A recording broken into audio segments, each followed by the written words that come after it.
feel a kneel hard. My skull is up against the back cement wall. I hear its motor straining. Someone's screaming. And I realize it's me. The needle goes into my head. And I feel them crawling out all out of my body. My mouth, my nose, my eyes, black water buzz just crawling out of my body. That's what it felt like, and a peace washed over me like none I'd ever felt. And I kept hearing the screaming.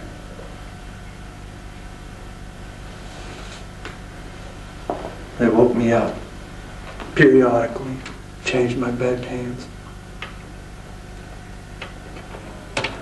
They brought in a new intern. Took this new young bright-eyed kid on a little tour of the commons room where everyone was resting and sleeping and choking and gurgling. Nurse Mabel introduces me. And that's Dr. Hazard. Oh, Dr. Hazard, he fancied himself a doctor and almost cured himself. Kind of sad, though. And that's Joan. That's Mr. Darling over there with the tube stuck in his neck, pumping in air. Yeah. You can give them a change of medication periodically, or you might want to try something a little more experimental like hypnosis. But generally, these people are pretty much harmless, lobotomized. I fall asleep, and in the nights, sometimes my mind travels into the deep freeze. I see tunnels full of jars. Tunnels full of the screamers. I'm seeing the meter whirling at the back of Joan's house in my mind. And I sit there and stare out of the asylum window over the courtyard and over the woods.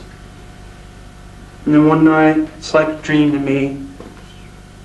Gasser went over to Joan. I saw it.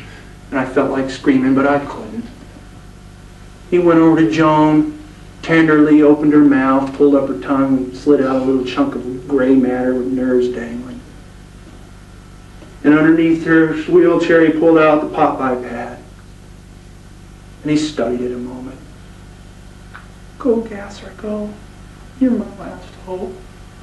I want a little autonomy here. And Gasser started buzzing the buzzer.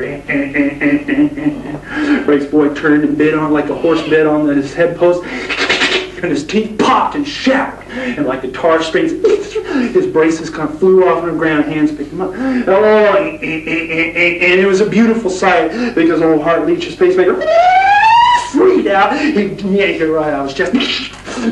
That was beautiful. And then I'm also noticing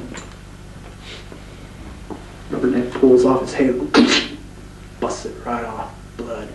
His head falls like a bowling ball on a skin string, thumps his chest, he's gone. Middle door opened. Head doc walked in, picked up the Popeye pad, everyone scrambled for the beds. What's going on here? Who keeps buzzing that buzzer? It's genius, it's beautiful. The cure, I found it. Nurse Mabel! He sees me. And I've got the halo here, and I've got the little pacemaker here, and I've got all the wires from Darling's mouth. I planned it all from the beginning, and they're there, and the spark goes, and the smoke rises. Smoke rises. He sees me, and the patients converge.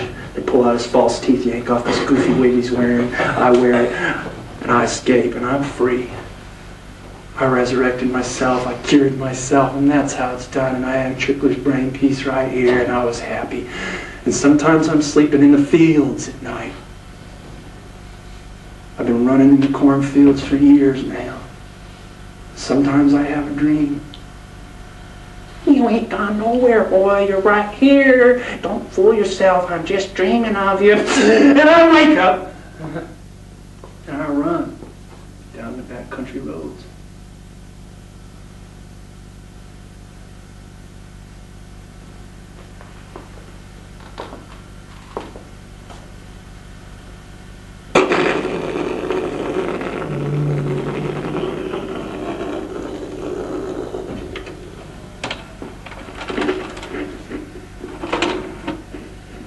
Thanks for coming, everybody.